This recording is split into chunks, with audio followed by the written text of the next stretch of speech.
What's up, guys? We're here with another episode of Nautical Talks. I'm here with one of my esteemed guests, Nick. He was on the podcast last time, and his goon of a brother, Bert, this time. So, why don't you tell us, Bert, a little bit about yourself, besides that you're a meta sheep playing Sword Soul? Okay, meta sheep. I've been playing Sword Soul since it came out. I've played Yu-Gi-Oh! For just as long as Nick. He was the one who kind of got me into it, and then after we got out, he got me back into it and kind of got me into it competitively. Yeah, I mean, been playing for quite a long time. So, other than that, current Sword Soul player. So awesome, Nick. You got anything to add to that? About him? No, but since you last heard from me on this podcast specifically and not any of the other videos, I now have a credential. I got my first regional top this year playing Eldritch. Purple cards do indeed be doing purple card things. oh yeah, I have a regional top like 2017, 2018. Went to the Nats, the True Draco like Zoo format. Nice. I'm playing Metal Foe Zoo, so We got some pretty esteemed players. Hopefully, I'll get my invite at this upcoming San Antonio regional this weekend. I don't know. But I thought we'd come at you first with just kind of a Fort Worth recap.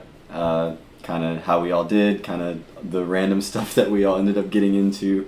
I took Nick, Bert, and our other buddy Tino. Me and Tino ended, I think all of us ended X4. except for Nick, yeah. Yeah, except for Nick. I was X4, I just dropped. Oh, yeah. After round 5. Yeah, for sure. Yeah, but I was playing just pure live twin, and I played really well. I was proud of how I played. There were just some couple unfortunate games. I know Nick was playing some Spice. Yeah, so I didn't want to. I was fully intent on playing Branded Drytron, and then the Thursday before the regionals, the ban list comes out, and Shot everything. Verte went away.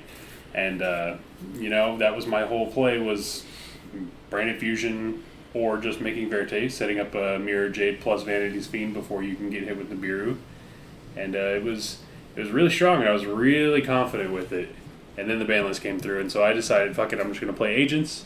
And the deck is really cool, and I built it to do some unfair things. I was setting up Scythe Lock plus Christia plus a Negate plus sometimes IP Masquerena, which is really, really, really strong, very multi-layered protection. But I realize that Interruption is very, very good against rogue decks, as it turns out to be. So, the only match that I won at regionals was against Branded Dark Magician, Despia Dark Magician. So this one was a big fat L for your boy, but it was fun. I had a blast. Definitely excited to see more events coming up. Yeah, for sure. Tell him about all the deals you sniped on the side. Yeah, we were swindling vendors left and right for playmats. That's all you need to know. Mm-hmm. All right, Bert, how'd you end up? I didn't go an X4 like Jordan said. I played Sword Soul. I think like my biggest downfall that weekend, I feel like my main deck build was solid. Extra deck choices were probably fine. The only difference is I maybe could have cut like the third monk for like Dragite or something. Other than that, playing Sword Soul, I feel like my side deck was my biggest weakness, and that's what lost me most of my games. And then I just had like one really unfortunate game where my opponent drew Token Collector. I opened Vessel, but I opened no way to continue to play around the Token Collector. So unfortunately, I just kind of got screwed just by luck. But other than that, it was just kind of like a big like not having enough side deck options for what I was playing against, because I expected a lot of more like control mid-rangey decks, and it was just like a lot of like Sword Soul and just combo that I wasn't ready for. And so that was probably my biggest downfall from that weekend. Other than that, did great. Played 4 mirrors and won 2 of them, so went 2-2 in the mirror. Other than that, lost to an Eldritch, a PK, and I don't really remember the other 2, or other than the 2 Sword Soul. So This man somehow finessed the system and didn't play a single Flu player. see, I really wanted to play Flu and Despia. I played one Despia deck all in that whole day, and it was 2-0 easy. So other than that, I was kind of upset because that was really what I was prepared for, was Despia. But I feel like everybody's just on the counter Despia train, because everybody thinks it's the best deck, which is in turn making like Sword Soul the best deck because it's most represented and it has the best Despia matchup. So Yeah, pretty interesting. Like kind of tournament meta. We kind of talk about like the overall meta and then like tournament by tournament meta, what's going to be good and stuff like that. And that kind of goes into a little bit of the deck building stuff that we're kind of going to be focusing on today. And Nick hinted a little bit at it earlier with the ban list coming out the Thursday before the regional, which probably kneecapped a lot of people in terms of what they wanted to play. I know I was looking kind of at Branded Tri-Brigade. I wasn't going to play it, but it definitely was something that if I got my top, I would have continued to play because it seemed really interesting. But so kind of going into that, how do you think that format, or sorry, that ban list just kind of threw everything kind of in chaos right before we went to San Antonio? Fort Worth, sorry. Personally, I think that it kind of contributed to some more healthy diversity while also in a separate way narrowing down the playing field. You didn't have so many things that were being bolstered by the branded engine in Verte Anaconda, with a lot of rogue decks getting a power boost from that. When you had that ban list drop a couple days before the events that weekend, suddenly a lot of those rogue decks got taken out of the equation, and a lot of top meta decks end up losing to rogue decks because they're not prepared for them, because they're trying to be prepared for the other meta decks. So I've always been a big proponent of rogue. I see it takes tops left and right depending on what it is, and a really good meta call will sometimes just win a tournament outright. We saw that this past weekend with the Sky Striker Mystic Mind deck in Hartford. So I think that it made people's side decking and deck building in general easier and more straightforward, and I think that it kind of made people who were trying to play combo scramble a little bit, which I'm totally fine with. But if I could have, for example, just decided to play Eldritch, and I probably would have done much better, but I've already got my top, so I decided we would try something else. I played against a lot of weird matchups. My deck was built pretty well, but I don't think it was optimal. I could have built my deck a little bit better, but I felt like with the information and time that I had, I built it the best way that I could at the time. And it functioned really, really well.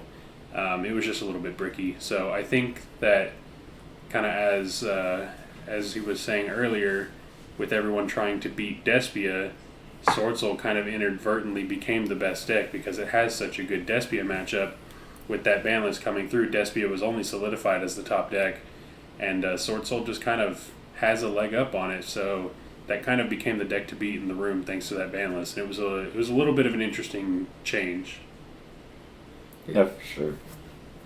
Yeah, I think it really ended up developing like a weird situation with the meta, because all of the decks that were coming out that were going to be rogue, like the Sun Avalon, the ABC Therion, it really like kind of gave people a reason to pick up all that stuff because of the ban list just dropping before that weekend, that event. So that event was just so hot for all of that stuff.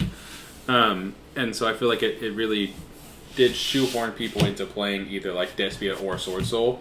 And then like just a lot of people went to these other combo decks because all of the like mid-rangey decks that were playing Verte kind of just got eliminated, like Nick was saying, and ended up making it a really weird like combo-oriented meta, in my opinion, is what I experienced at Fort Worth. Yeah, for sure. I noticed that a lot of the decks, if I wasn't playing against Sword Soul or against Despia, I was playing against a bunch of decks that like were tailor-made to try to like shoot them down, like people playing like 3 Bell in the main, 3 Crow in the main, you know, token collectors in the side, which was already getting played anyways, but it was just a lot of stuff to like try to beat those two matchups if you weren't exactly playing those two matchups. So yeah, it is kind of interesting how the ban list kind of threw it all, and like you said, created some weird diversity, but also at the same time made it like the two solidified decks in the room, and Sword Soul kind of edging out because it has such a good Despia matchup. But that kind of goes into our kind of main topic of today, which is kind of deck building, and you know, there's a bunch of different things that kind of go into that. And so I wanted to ask y'all individually, just kind of like, when you're going to like switch to a new deck, how do you decide which deck that you want to play? Like, kind of what's that first step? Is it just like seeing a card that you think is interesting, or maybe like liking a particular play style, like combo, mid-range, or control? Kind of what goes into your thought process with that? So for me personally, I tend to base it off of aesthetics and how I feel about the cards when I first see the spoilers, and then I worry about the meta contention later. So when I first saw the Secret Slayer spoilers, I was looking through them and I was like, oh, Rika, or I think it was Snowflower at the time. It's like, man, this looks really cool. I like plant monsters, and they're all waifus, and it's a control deck. I'm cool with that. And then I saw Adamancipator. I was like, oh, cool. It's a rock deck that seems like it's going to be good. I'll probably pick that up. And then I came across Eldritch, and I was like, wow, it's a control deck. It's all trap monsters, and they're zombies. Like, this is really cool. I'm going to pick this up, but I don't think it's going to be good. I remember making that assertion that I really thought that Eldritch was going to be terrible because it had one main deck monster, and it was just a bunch of trap monsters. And boy, I am so glad that I was wrong, because I love Eldritch to this day. It's something that I'm glad that I picked up, and most of the decks that I pick up are based on how I feel about them in terms of if I am interested in them just by looking at them.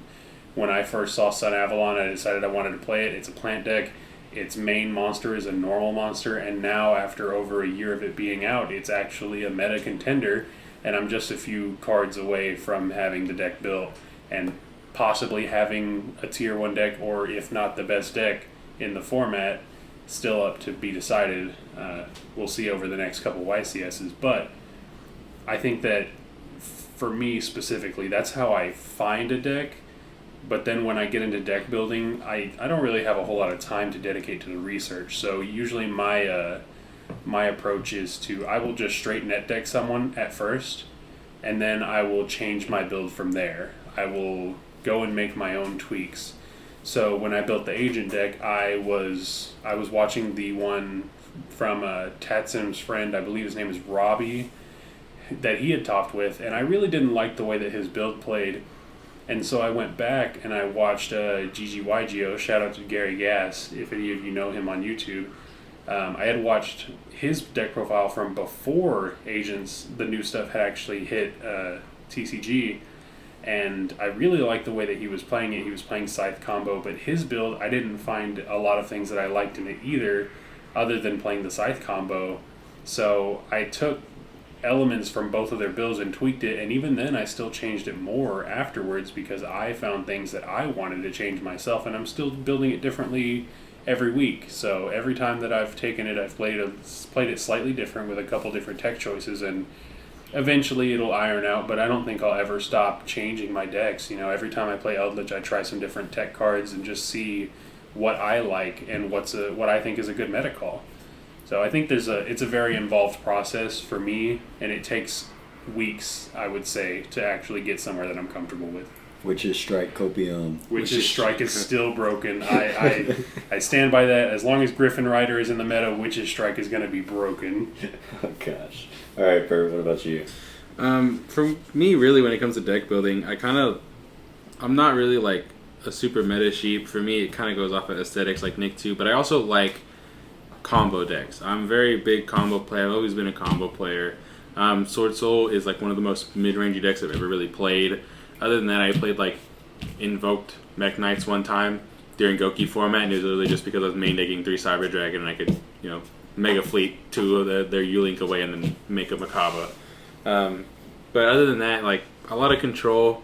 I kind of like the idea of mid-rangey deck. I played Tri Brigade for a while, played Salamangreat. But I think really it's just like, is it combo, and then like how cool is it? Like I played Infernoble for an ungodly amount of time, and it was just because it was just it was Fire Warriors. It was like the new Noble Knights, and like their art was just so awesome. Renaud with his fire, and then like Charles becoming towers with all the equips, and I really just enjoyed the way it played, where you can bait so much out and then just slap 2 warriors together, make you sold, and you have full combo. And that's kind of like the reason why I gravitated to Sword Soul, because you could play Tinny Sword Soul pre-ban list the same kind of way, where you could do so much stuff and then just be like, oh, activate E-Tail, make Hulk, and then you get full combo. But as far as like deck building goes, I like to look at like 2 or 3 lists and see like what's the most consistent decisions they're making.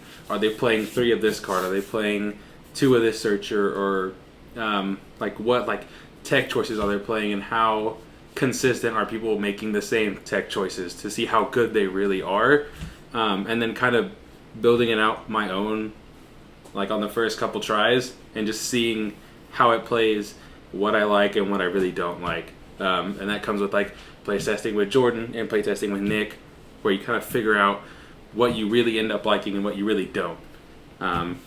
Just kind of working through it and taking in as much information as I can, and kind of seeing like what is everybody else doing, and how can I make it fit me and how I play, and then what exactly can I get out of every deck that I do look at like that. Yeah, for sure. And kind of a similar way to kind of how I think about it is how we kind of all said in one way or another is just kind of, one is the deck like aesthetically pleasing, like is it cool, is like the premise interesting, and I think it's funny for me, I've gravitated to the decks that have beaten me consistently. I played, when I first started playing competitively again, or for the first time actually, I played Animancipator just because like I would just watch replays of like what was currently at the meta at the time, and that was like it was like Animancipator and Eldritch, and I'm watching like the DB replays, and so cards are flying all over the place. I don't know what's going on because they're resolving Block Dragon or banishing stuff to, do more Eldritch traps. So I was like, I don't know what's going on. This is just cool. And so I played that, and then I saw Tri-Brigade when Phantom Rage? Yeah, Phantom Rage came out, and I was like, whoa, like, this is, like, the art is so cool, Shrek looks dope. I was like, it's really interesting that you can just cheat out extra deck monsters, and, kind of mid-range. Animancipator was more combo, and then kind of the Tri-Brigade was more mid-range, and I really found my place with that deck and felt like I really enjoyed it, and kind of was more handicapped just by, like, having started the game, so not having, like, the resources of cards, like, like not having like imperms, not having just like ashes or hand traps or anything like that. So it was just like, I remember thinking back on it now and like playing that deck and being like, wow, like, like I still played and it was fine, but it was just like, you're just kind of handicapped by not having like just those staples. And so, and then I remember I went to Odessa to see my buddies up there, and I went to their locals and I played Tom, shout out to Tom. And he was playing Live Twin, and I remember he activated, he had 2 Sunny Stitches on the board at some point in the game, and I was like, remember just like doing all of the Tri-Brigade stuff, and I was like, whoa, this is crazy, like this deck just burns me, it sets up like a pop and a draw. This is before Trouble Sunny came out, and I was like, this deck is just super cool, like it just seems really interesting, and so I paid the waifu tax to pick that up, and that's kind of the deck that I've been running with. Kind of similarly in a way to Tri-Brigade, like, it kind of does one thing, but it does that thing like very consistently, and it just allows you to play so many cards to like not lose to rogue decks because you play a bunch of hand traps, or like you're able to tech in good choices to play against like whatever the meta is. And so like that's just kind of like what deck I'm on right now. I've kind of picked up Drytron, kind of think about playing some kind of Drytron build, or just go full Pepega and go into Libramancers, but yeah, I mean, it's just like kind of more so just deciding on how to build and kind of what deck you want to play. A lot of it just kind of seemed to be like aesthetic and just kind of play style. And so we kind of talked about, our kind of individual kind of viewpoints going into the deck building process. So one thing I wanted to ask y'all kind of as more veteran players is, with regional season and NAT season coming up, I know that for me personally, like I said, my engine is very small in Live Twin, so it's a lot about tech choices and figuring out what cards or what engines you want to play instead. And I noticed myself watching a whole bunch of different deck builds, looking up a bunch of different deck profiles and stuff, and being like, oh, that card's interesting, and putting it in or taking it out, and then kind of looking back on the deck at the end of the week and being like, I don't even know what I'm doing. I feel like the deck is just weird, like I'm breaking or I'm seeing cards I don't want to see. And so kind of feeling like I lost a little bit of my identity as a player, just trying to like figure out like what's good. And so I'm curious if y'all have ever kind of experienced that, or what do y'all do on y'all's end to prevent you from losing your identity when you're looking up builds and stuff? So I would say that it kind of comes and goes. You want things to be moving in a competitive direction if you are playing as a competitive player, which we are. But there's nothing wrong with putting a little bit of flair into it. And I know that might sound a little cliche or silly, but you still want things to be done your way, and you want them to be your own. Back when I was a younger player, and back when I was piloting Paleo Frog at the height of 60-card Grass Paleo, may he rest in peace, I would, during that time, for like 4 or 5 years, I would play Vanity's Fiend in every side deck. I would play 2 to 3 copies of Vanity's Fiend in every side deck, because back then it was very easy to get a monster on board turn 1 without having to use your normal summon. So a lot of the times I would just summon a Vanity's Fiend, like use a Swap Frog, and then summon a Vanity's Fiend and just set some trap cards, and it won me so many games. And that was part of my identity for a while. And I really had a lot of fun with that. And eventually it became to the point that it was no longer viable, and so I hung it up. And I still haven't found anything like that specifically with regards to the side deck. The closest thing for me would be Dark Ruler Lightning Storm in 3s within the last couple of years, but I don't really count that because those are just generic. But in terms of deck building, specifically with trying to keep your own identity, it's fine to try what other people are trying, but I think the most important thing is that you're thinking about why you're doing it and why you want to do it. So, like, I was sitting around thinking about playing a Chaos Agent build with the Chaos Creator, so that way I can cheat out Christia that way if I want to, or if I want to bring out any really other good fairy just as an extender. Chaos Creator is not only a level 8 monster that I can use to go into Hope Harbinger, it's also just a way I can proc Neptune off of it by banishing him. I can recycle my Shine Balls or any other resources that I may need, and I can get a big bungus on the board, which is always really nice. So I was thinking about other things and why I wanted to make it work. I haven't found a build to actually give it a try yet, still in the works, but I think it's really important to sit down and just think about things rather than consuming the information from somebody else. I found myself when I was building this deck, while I was going to bed the first day after I built it, I was just laying in bed, and I went to the database and I was just looking at every fairy main deck monster. And I tend to do this for a lot of my decks because sometimes there are hidden gems, and I'll give an example of like plant combo decks. There are so many absolutely busted ass plant cards, and all it takes is one good deck, and now we see, like, as soon as Therion came out, suddenly Sun Avalon is a tier 1 deck, and like plant combo is just really, really good. So I did the same thing right after Symbols of Heritage came off of the ban list. Feels like forever ago now. I was testing for weeks on end just like a plant combo deck, and I ended up making a build that could put up 3 to 4 negates off of a 2-card combo because Symbols of Heritage was so crazy. And I was playing like supervised Gigaplant. It was really nuts, and it was really cool. It was just a little bit inconsistent, but I did that by sitting down at my computer and going through a list of every plant monster in the game and just figuring out what worked and what didn't. So whatever your method is, I think that finding a way to do the research for yourself is really important and will really help you develop as a player. The one time a Yu-Gi-Oh player actually read cards. It was painful, but I had to do it. Honestly. Bert? For me, I think like keeping your identity, at least to me, is like how you think about the game and how you can make your deck do what you want it to do. For me, as like with deck choices, I always try to make a very similar playstyle. Like I played Dragon Link when it first came out, and it was just make Romulus, you have full combo. Infernoble, make Isolde, you have full combo. And like one of like my biggest things that I always do with all of my deck building is I try to make my deck to where I can use most of my hand to just get so many resources and interactions out of my opponent, as many as possible, and then just slap 2 cards together and have full combo. And it's just like that way you get so much knowledge of how your opponent's going to react and what they're going to do to what card, and like what they want to stop and what they're afraid of. And then like once you get all that information game 1, whether you win or lose that game, you now know, okay, they really don't want me to resolve Vessel if I have a Monk on board. oh, they really don't want me to activate Emergence first. They think I don't have anything else.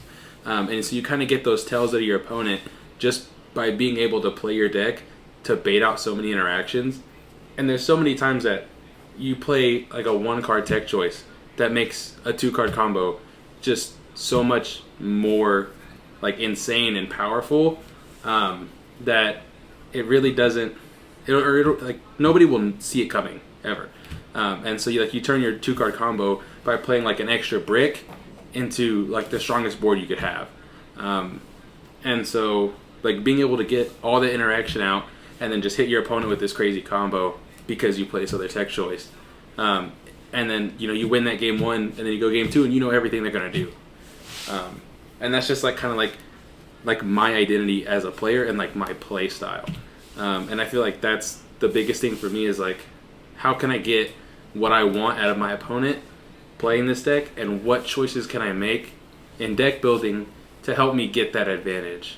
And that's just like how I kind of see my identity as a player, rather than like combo choice or like combo versus control or whatever. It's really more about like how you can pilot the deck rather than like your choices in like what deck you're playing or what tech cards you're playing, as far as it's like, oh, I'm taking one of Change of Heart. It's more about like what tech choices can you play to affect your combo and affect the actual play style of the deck, rather than just playing like an extra Change of Heart or a second Desires. Yeah, for sure. So it kind of sounds like one, kind of knowing your identity as a player, and then just actually thinking about your card choices and stuff. And kind of at the end of the day, what I've kind of found for me personally is just like find something that feels comfortable, because I know in like my deck, you can play 2 Pot of Desires, or you can choose to not play Desires and play other cards instead, like Tactics and stuff. And I tried out both builds, and I just like, I found myself when I would see Desires in my hand just so nervous to play it, because I'm like, what if I banish my like 1 extender that I play on both ends for Treat and Frost, or what if I banish the brick and now like my turn 3 board is like a lot more susceptible because I don't get the free send, or like what if I really like bin a card that I need. And so I just felt like in the way that I thought about the deck and the way that I wanted to pilot it, like banishing 10 cards out of my deck just to get 2 random cards wasn't worth it, when the way that I play the deck is to accrue those resources for me and figure out like how can I effectively like force my opponent to have to do things, or can I wiggle them into a space where I'm getting them to do what I want. And so just kind of figuring out just kind of like what your identity is, I guess, as a player is kind of like that first step, and then making those choices like to kind of supplement that idea is kind of what I'm hearing. And so kind of going on to the next spot in particular, this is kind of more towards like you said, kind of that competitive angle, is the side deck. I feel like when I finally kind of started really thinking about the side deck and kind of trying to understand the ins and outs of what that looks like, I feel like I became a better player. I think it takes you from being a decent player to like a good player, just understanding, because at the end of the day, unless you're losing every single match 2-0 every single time, you're playing more matches with your side deck in play than you're not. And even if you are losing 2-0 every single time, you're still playing 50% of your matches with your side deck, which is quite a big margin. And so when it comes to side decking, what do y'all look for? What do y'all think about? So I think that one of the most important things that you can pay attention to when you're trying to build your side deck is value. And if you were ever a Hearthstone player, you'll know what I mean when I say this, but the value that you can extract from your cards is the most important thing. So when I think of value, I'm thinking of like, what can I get for this one card? Kind of the way that Pack had built his Trap Eldritch deck back in the day when he was playing things like Broken Line. His idea was that almost every card in the deck was a 2-for-1. That's getting you positive value. So when I'm going through my side deck, and I'm building for an event, I'm looking at things like what is the meta like? What am I expecting to play against? If I'm expecting to play against a lot of Sword Soul, I'm going to put in Dark Ruler no more. And if I'm expecting to play against a lot of any decks that's going to put up Link monsters, or any decks that are going to be playing back row, I want to play Lightning Storm. If I'm going to be playing against, if I'm expecting more of something like Sword Soul than I am something like Eldritch or other control decks, then I would play evenly matched instead of Lightning Storm, because of just for the utility of being able to deal with monsters, simply because with Lightning Storm, if your opponent just puts a monster in defense position, it's not going to be susceptible to the Lightning Storm. So I think the most important thing to think about is, like, for example, right now with our meta kind of being, I would just say at the current moment, Fluanderies, Sword Soul, and Despia, with some Sun Avalon here and there, I'm thinking, what's really good against those? What am I trying to do? If my goal is to go first, I should be siding less to go first, because my deck should already be built to go first. So what I sided for Agents is my deck goes through Synchro Monsters, because it plays Hulk on my opponent's turn, to summon out a Wonder Magician. And so I was running into a lot of Droplets, so I started siding Gravity Collapse, because Droplet was very popular, Forbidden Chalice was very popular, and if I got hit with either of those and I had the Gravity Collapse in hand, then, at that point it would be set. So if I had the Gravity Collapse at that point, my Wonder Magician gets negated, so I don't get my Scythe Lock, I don't get the Christia from hand, but I still have that third layer of backup in Gravity Collapse, which stops every deck right now. There's not a deck that doesn't lose to Gravity Collapse, with the exception of Trap Eldritch going turn 1. But in that case, I don't think that they're going to be summoning that turn anyways, so you can just use it the next turn. But I don't think that it's necessarily so involved with looking at what counters what decks specifically, because you can put in things like System Down to counter Orcus, but then what happens when you run into your Thunder Dragon matchup back in 2019? Right now I can put in Mask of Restrict or Zombie World to completely destroy Fluanderies, but then what happens when I get put up against, for example, if I'm using Mask of Restrict specifically, what happens when I get put up against Despia? What happens when I get put up against Despia when I'm using Zombie World? They can play Zombie World themselves. They don't care about types. So it's more important, at least I think, to go broad and see how many birds can I kill with this stone, rather than seeing how big of a stone can I get to absolutely demolish this one bird so he never is thought about again. Hey, we want to do that to Flu, though. Okay, those birds deserve it. And Sword Soul. Some people just hate Sword Soul. I've experienced that. That is true. Bro, what about you?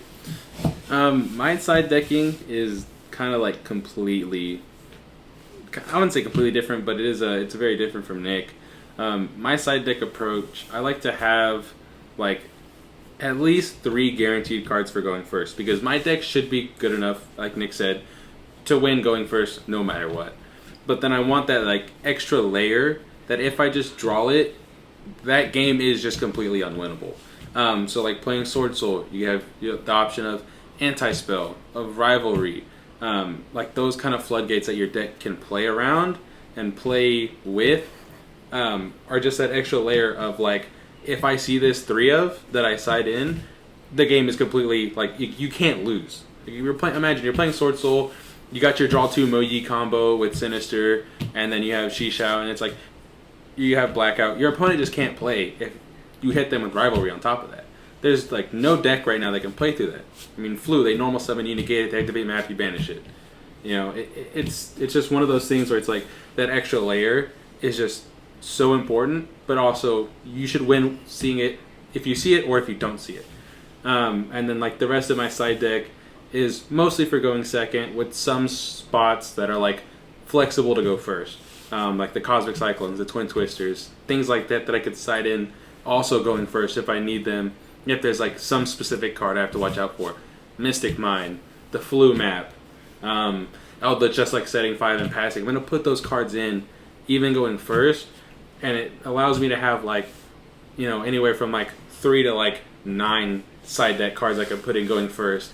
But it also lets me have 12 side deck cards to have going second, which is like that big versatility factor that kind of Nick was talking about, where you can see how many birds can I kill with this one stone, but it's also just like having a small section dedicated, and then the rest of it very flexible to be able to go first or go second and have use at any point in the duel, no matter if you won game one or you lost it. And that's just kind of like how I think about side decking as like a competitive player. Yeah, for sure. So it kind of just sounds like a mix of more so like obviously you want to build your side deck in a way where you are competing against the meta and what you're going to see more. So again, like I know my side deck changes drastically from playing here at locals than it does when I'm going to go to San Antonio this weekend, and citing in a lot of different tech choices, especially after the YCS. I'm putting in a lot of back row hate in particular just because like I'm expecting to see a bunch of stuff that's back row, a bunch of floodgates, a Mystic Mine I know is going to be running around because people are going to try to get free wins off of that. And so I know that for me, maybe I took out a couple of the like kind of spicy side deck cards to put in like those extra 2 Twin Twisters or swap them to the Cosmic Cyclones just to give me like more insulation from that.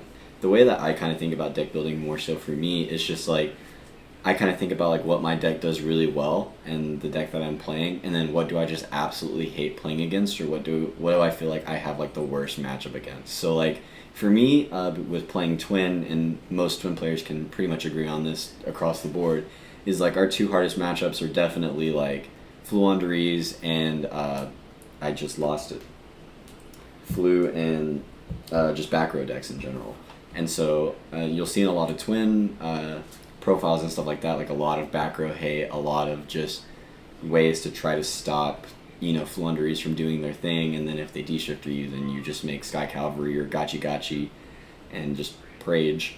But mainly, so my side deck is really facilitated against like hitting back row or making sure like Flu can't play on their turn, or trying to make it to where they can't play on my turn, just with like mistaken arrest and kind of some tech side stuff. And like I feel like the Despia matchup for me is like relatively free. I feel like I don't really lose to that deck super often. I don't really lose to Sword Soul that often unless I'm playing Robert for some reason.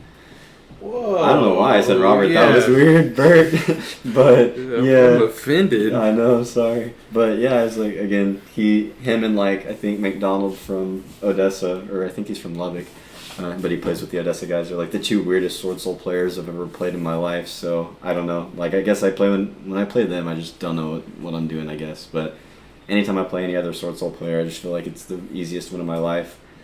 But yeah, so it's just kind of like kind of a combination of like what's good against the meta, what do you think is good as a good meta call, and also like what does your deck do well and what hurts your deck, and trying to make sure you kind of like facilitate your strengths and then like cover those weaknesses as best you can, and then in some cases like just citing in like auto win cards like Rivalry for Sword Soul, and it's like cool, what does Flu do, what does Despia do, you're just kind of chilling.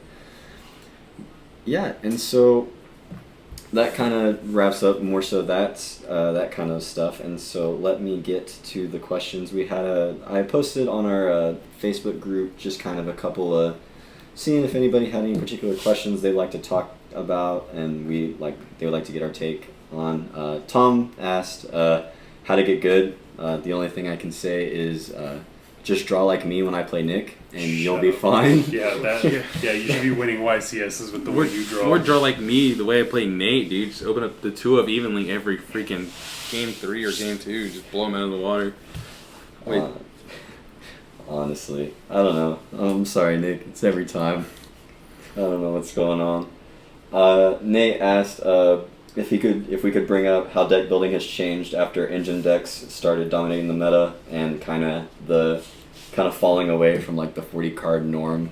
Talking about stuff like the Therion engine, the Adventure engine, the Punk engine now, the Tinnies, and stuff like that. Just kind of how just having all of these like really good engines that do things have affected like just deck building, instead of just being like, oh, I'm playing Tri-Brigade, or I'm playing Drytron. You didn't really, or Virtual World, kind of when we had like that triangle meta of those 3 decks, it was literally like you played Pure and then like if you're playing Tri-Brigade, you would throw in, your Zodiac stuff. If you're playing Drytron, you'd throw in your Herald stuff, which it was basically Herald of Drytron at that point, so it didn't matter anyways. And then Virtual World was just playing True King of All Calamities until it got massacred on the ban list. So how do you think that, like, these kind of crazy, just very generic engines have, like, thrown the meta kind of into chaos, almost?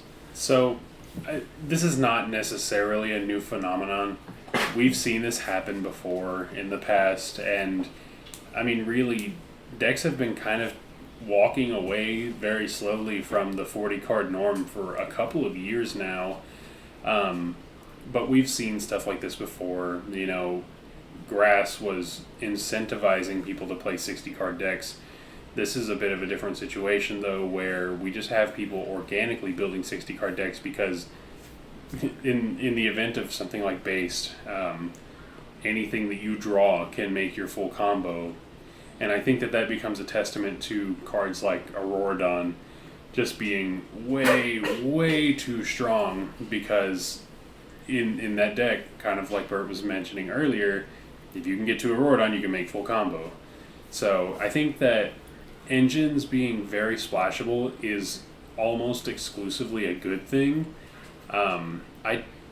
To be honest, I don't think that the Adventure engine is going to get hit in the TCG, at least not any time within the next 3 or 4 ban lists. I think that they're probably going to just try and keep it around and make it more accessible, of course, after they've made their money off of it. I think that it's going to get reprints, and I think that Konami likes the way that the metas have been shaking out recently, and I think that it's cool because you have a lot of decks, especially now, that are bolstered by Brave, that are bolstered by Branded Fusion, and then even now the Therion stuff. Like, Branded Cyber Dragon is still a good playable deck after Verte is banned. Of course, anything that doesn't rely on its normal summon can play Brave, and even if you do rely on normal summon, you can play Brave if your normal summon is a level 1 plant normal monster with 0 attack and defense, and suddenly you've just got a full broken-ass combo off of that. And Therions, like, ABC has come back. When's the last time you saw ABC topping a YCS? It was crazy. So I personally think that these engine decks are really good, and I think that they're kind of healthy for the meta in a certain way. The only thing that I would say is contentious is when the engine decks have good tuners in them, because there are some really, really ridiculous synchro monsters out there, like we're seeing with King Calamity right now coming from the Therion Punk deck. That's the only reason that I would think that there's any sort of issue, and I don't know. The deck is kind of fragile, so I don't even know if it's going to end up being a problem, but I guess we'll see. And coming from the perspective of a combo player, this is the kind of meta that I dream about. Just seeing all the different decks that, even though a lot of them are playing maybe the same one engine or the same 2 engines, just being able to see the creativity that some of these players have and come up with just little tech choices, and just how all of these engines function together, even though they all do completely different things, right?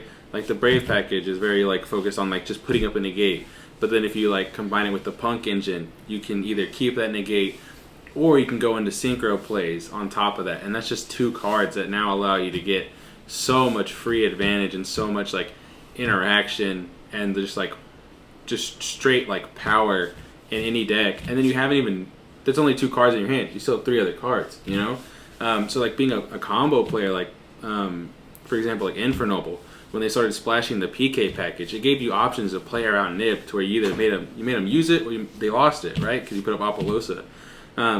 And so just being able to splash this, the Punk engine or the Therion engine in something and give it a whole new power level, but also being able to take 2 or 3 of these engines and then build a deck around how does this engine interact with this other engine, the Punk stuff and the Therion stuff, and then what can you put into that to make it your own, and what can you put into that to make it a real meta contender and a really just strong deck that's consistent and that has these powerful engines that anybody can abuse, as long as they abuse their wallet to afford them. But I would say that to me it's very interesting to see what's going to come out of it and like how it develops, because last format it was like every week there was a new best deck, and it was just because there was so much innovation and so much like free will to just play whatever and just put anything and everything and just see what happens. And so like that's just the kind of meta that like I really like, because it keeps you on your toes, it keeps you interactive, and it's just a bunch of combo decks. I mean, it's kind of cool. Yeah, for sure. I think after kind of thinking about this and kind of hearing both of your takes on this particular question, I kind of have realized that I have a love and hate relationship with kind of like this past meta minus Prank Kid. May that deck never come back. That's just a hate relationship. That's strictly hate. Hate. Just hate. But it's so interesting because like it's a cool aspect, because like you said, it is these very generic engines that you can put your own spin on. Like I remember at the Lubbock Regional, I think I watched someone playing Based, and they made like they had a Savage on board, and they used the Savage negate, and then on resolution they activated the Hopper Squadron from hand that they had searched last turn with Cupid Pitch to go into the Barone, so that way they had another Omni negate. And it was just like, whoa, like I've been looking at like Hoppier forever just to do like stupid stuff to make Herald, and like I would have never thought about that. That's so cool. And kind of the hate relationship I have with that is that like I feel like if you're not playing these decks, you're so bogged down, because you have to play like for example with against the Prank Kid stuff, you had everyone was playing like 15 or 12 to 15 hand traps, because it's like if you're not playing those decks, you have to play so many different things to try to break their board. It wasn't enough just to have like one interruption and they would end on like maybe like a weaker board. It was like, oh, if you had one interruption, it literally didn't matter. Like you had to have interruption plus nib, or nib plus interruption, or like two different things, or sometimes even three different things, just to stop them from putting up like just DPE side pass. And then if that, that was a whole nother issue why I particularly hated kind of like Verte DPE scythe type stuff, is because it kind of, for me, it felt like it punished you for playing well, of like hitting your opponent in the correct spots. And it's like, oh, I have 2 monsters left, let me go into Verte, let me make my free DPE, and you have 2 cards in your hand to play with, 3 when you're drawing. So it's like, I hope you can deal with scythe DPE when like I'm going to get a dash or special summon on my next turn, and then if I overextend for whatever reason, I get a Celestial, draw 2. So that was like kind of like my kind of hatred of like that particular format. It just seemed pretty like, if you weren't abusing your wallet to play those decks, then you were having to abuse your wallet to buy the staples necessary to deal with those decks. But yeah, kind of just, seeing how it kind of shapes up, and, I think it is healthy for the game, because you have all these people being like, oh, like, I mean, everyone thought Punk was like kind of cool when it came out, but no one really was like, oh, this is going to be a really kind of crazy meta deck. And now people are like, oh, dude, like, Punk is the wave. Like, we can do so many cool things with these cards, especially with Deer Note coming out. Another question we had, this one's coming from Dan. This kind of segues into a little bit, or what we talked about earlier, was the paywall for fun decks, and kind of how for fun decks to be competitive in the current age of Yu-Gi-Oh! And we kind of spoke to that a little bit with kind of like you said, the ABC stuff. You kind of have to get the Therion stuff. You kind of have to get that adventure package to, make that deck viable, even though the deck itself is kind of cool and interesting, but on its own, it's not doing a whole bunch. So I would say that is kind of a given, and I hate to say that because I really love playing my old decks, Gishki, Lightsworn, things like that, they're a relic from the past, and I think that having access to be able to make some of your old favorite decks competitive again at a cost, albeit a steep cost, I think that's something that's worth having around in the game. Because if something like the Therion cards had never been released, Brave ABC was a deck, but it never really made waves. And now, since Therion has come out, it's actually kind of showing up in places. Sun Avalon without Therion still would not have been topping, I don't think. It had not shown any results until Therion's came out, and it instantly started showing results. So, as somebody who has a lot of nostalgia for their past decks, I think that as much as it is a bummer that you have to spend the money on these cards if you want to play your favorite old decks, the fact of the matter is you can play your favorite old decks. You just have to, you got to fork out the money for it sometimes. And I mean, we all knew what we were getting into when we chose to stay in this after we grew up and became fiscally aware. I don't know. I've seen some Yu-Gi-Oh players. I don't know if they're fiscally aware. Oh yeah, budget well, players, huh? Budget players. Budget players. Well, You know who you are. I think that a good way to look at it is that when you are playing as a competitive player, I think that for a lot of people, and even I have trouble admitting this because I don't want it to be this way, but I think for a lot of people the competitive viability comes first and the fun comes second. Especially for those people who consistently get top spots and always perform really well. Like, they identify what's the best and then they come to enjoy it. Happens all the time, and I think that is just part of a price that you have to pay for if you want the results. But like me, I happen to luck into really, really liking the idea of playing Eldritch, and then it ended up being a really good deck, and I ended up showing results with it. So, but I'm going to continue playing decks that I like, even though they're not super good. That's kind of the thing, is that either you pay the money for the decks that are available to play, like the Brave package or the Therian package, or you play a deck that you're going to get a lot of enjoyment out of, but you may not do as well. And I think that that's a good trade-off. As much as I would like for my agents to be tier 1 meta super threat, it's just not going to happen. And I think that that's okay. There's always got to be decks that are worse than the other, and there's nothing wrong with playing into that. But if you can find something that is going to bolster it and you have to pay a little bit for it, man, it's going to be worth it. You're going to enjoy it a lot more than you would without. And I think, like, my opinion on, like, the paywall to make these more, like, rogue decks competitive is that it just kind of comes down to, like, how you, like what do you want to get out of being competitive? Do you just want to win, or do you want to win and have fun? And in my opinion, like, I love playing Sword Soul. As much as people say it's such a boring deck, it only does one thing, like, I get so much enjoyment out of playing it just because of the way I play it, just the way I am as a player, where I try to force so much out of my opponent and then play around, like, the interactions I can get out of them. That's what I like about the deck, is that it has that flexibility to have that play style.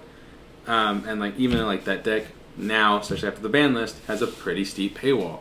But that deck is just a competitive. But, like, as far as it comes to, like, rogue decks, it allows you to have that creativity that you need, and it allows you to have that, like, extra power behind what you're already doing.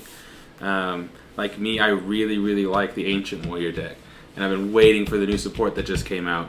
And so, like, if there's something that I can buy, something I can do to, like, put it in that deck and make it competitive, I probably will, because, like, just the theme of it, the art of it, the way it plays, it's all just, like, so cool and so interesting that it makes it worth it, because you're going to have so much fun playing something you love and something you just enjoy, and having it be competitive, because no one wants to lose every game, right? Like Jordan was saying, if you're losing 2-0, something's wrong. And if you're losing every game, unless you just really, really, really love Yu-Gi-Oh!, you're going to start to hate it, and you're going to start to just be upset with everything you're dealing with, because nobody likes to lose. So it's like, if I could play something that I love and it's also competitive, like, it just gives you that extra joy.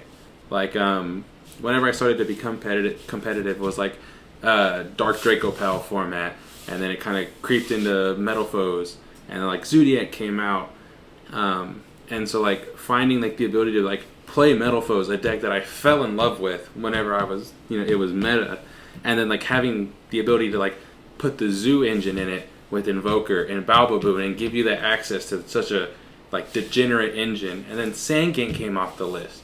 And so the fact that, like, you could summon Sangin off a tour guide, blow it up with a Metal Foe, search a rat, summon the rat, and then overlay a Zoo monster, and then that Zoo monster gains the effect of rat, so you're not using rat's effect. So it was like that was something I was doing when I got my top, that not like probably nobody else was doing at that time. And there was so many judge calls at that event for me, and every time they would come over and be like, yeah, he can do that, it's not Rat's effect. Just because of like, it just gave it that extra like power that it needed. We get the extra negate, or like the extra consistency, or the extra interruption to play through something, that it made it so worth it for me, at least in that format, because I really, really love metal flows. I love pendulums, and it was just like having that joy of playing something I love, but also just like splashing this competitive engine into it and giving it that extra edge that allowed me to get the top that format. Playing that, and then went to Nats, played Pure Pin Magician, Zark Turbo, and scrubbed out. So it's fine, But it gave me that opportunity to achieve something with something I love, and that's like, to me, that kind of beats out having to pay the money for the cards. Yeah, for sure. And so just kind of wrapping all of it up more so is kind of seeming like kind of the overarching umbrella of kind of theme is really just finding out like who you are as a player, what do you enjoy playing, what do you enjoy doing with your deck in particular, and then at the end of the day, like, that is what's going to probably make you a better player. Like, yeah, playing the meta decks is obviously going to net you more wins than not, than if you're playing a rogue deck, but like, if you just index into playing that rogue deck and you pick up the correct cards, to make it a viable strategy, and the ins and outs of that strategy and understand what the meta decks do, how they hurt your deck, and how you can hurt them with that deck, then you're going to be a better player than just some random person being like, oh, I heard Sword Soul was the best deck, so I picked it up for this event. Like, you're going to probably wash them because it's like you've put that effort into the deck, you've put in that time, you've put in that cost, that sunken cost, and you've just done all of these things, and like, you really enjoy playing the Metal Foes Zoo stuff, or you really enjoy playing like Evil Twins, or you really enjoy playing Agents, and you just understand, like, I think one of the coolest things about playing a rogue deck in particular, and like for me personally, is like when I summon Trouble Sunny, and like they're like, oh, can I read that? And they like look at the card and they're like, this card's crazy. And then they ask me, it's like, is the graveyard thing a quick effect? I'm like, no, just read the card, dude. But like, summoning a card and like having people be like, whoa, like, I played Dynamorphia I played against Dynamorphia at this past locals, and literally every time he put any card on the board, I was like, I gotta read that, like, what is going on? I've never been so terrified of someone with 50 life points, but, it's just one of those things where, you want to be a competitive player, and if that's what you want, then you can definitely make that choice. But at the same time, just as much as people don't want to lose, you also don't want to hate yourself playing the game the whole time. And so finding that balance for you of like that pay price, the meta deck or a roguish deck, and then just like putting in the time into something that you truly care about, and being like, yeah, like I'm like how I am with Evil Twin right now. Like, I could play probably like Tri-Brigade, or I probably could like borrow a Sword Soul deck or something and maybe get a top pretty easy, or just, be a goon and play Flu and laugh in D-Shifter. But like, I really enjoy this deck, and I would feel kind of like I cheated myself out if I topped with anything else other than this, because I've been playing it for so long. Kind of on one of the notes that Jordan hit, like, in my opinion, if you're just a better player, even if you're playing a worse deck, you should always be a worse player playing a better deck, because they're not going to know nearly as much as you, and they're not going to know how like these interactions work, or how like little just like things from other decks will just transfer over. So like, even if you've played, Flu for 2 years or whatever, like, there's going to be little interactions you can take from that deck and translate it to the next deck you play, even if it's a rogue deck or a meta deck. And just like sticking with that deck and just like developing yourself as a player, whether it's a good deck or a bad deck, is like, that's what's going to make the difference in the end. And like, if a person doesn't develop as a player and they just bounce around from deck to deck to deck, they're never going to actually like sit and understand like what they're doing wrong and why they're doing it wrong. They're just going to be like, oh, this deck sucks, this deck's bad, I'm going to go to the next thing. And they're never like looking at themselves as the issue. And so like, when that happens, yeah, they might hop onto Sword Soul, yeah, they might hop onto Theron ABC or Punk Therion, but they're never going to understand the deck completely. And if you're playing Live Twin like Jordan, and he's been playing it for so long, he's going to have that extra edge of knowing every single thing about his deck. And even if he just watches 1 or 2 videos on whatever deck they're playing, like he's not going to know a whole bunch, but he'll be able to pick up the little interactions, the little things he can do to just make it a complete difference. And that's why, like, in game 1, he can gain all of that knowledge in game 1 without having any prior knowledge of what the deck does, and then wash them game 2 and 3 2-0, like just like it was nothing, you know? Even if he loses game 1, because he knows what his deck is capable of and everything he can do with it. So as long as you're the better player, in theory, you should always win, unless you just get really unlucky. Yeah, for sure. Yeah, and so that kind of wraps up kind of a lot of what I really wanted to talk about on this particular podcast. I thought it would be an interesting idea to kind of go through this journey of like deck building and kind of just figuring out like who you are as a player, because I feel like I know that when I first started playing, that's kind of what I struggled with a lot. I was like, oh, this deck's cool, but I didn't really understand, like how you said, like watching the profiles and stuff, like I wasn't really thinking about the cards. It was just like, oh, someone did this, so it must be good, right? But I wasn't really understanding like, oh, if I put this particular card, then the deck plays different. I need to play a different way. And so I think just kind of gaining that understanding of like who you are as a person and who you are as a player goes a long way in that. And so I appreciate y'all giving y'all's kind of competitive experience and kind of letting me pick y'all's brains about some of this stuff. Do y'all kind of have any like final thoughts or anything just for anyone listening to the pod? I would say do as I say, not as I do, and find a deck that you enjoy and stick with it for a while. Yeah, it's going to get boring sometimes, but really try to innovate. Don't innovate yourself into a hole, because you can do too much and put yourself worse off than if you had just done nothing. But meaningful innovation will tend to take the same deck that you've been playing and make better matchups for you and give you better results. I tend to hop from deck to deck because I get bored very easily with whatever I'm playing, and I'm trying to break that. I'm trying real hard to break that, and the deck that I've spent the most time with, Eldritch, has been the deck that has netted me the most results, and it meshes with my playstyle better.